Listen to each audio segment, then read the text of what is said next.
On ihmisiä, jotka eivät yleensä astu esiin.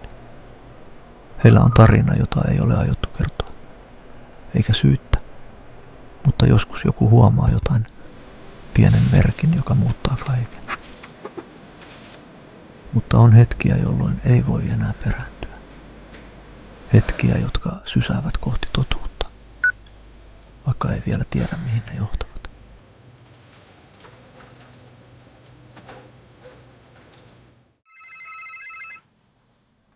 Lehmus.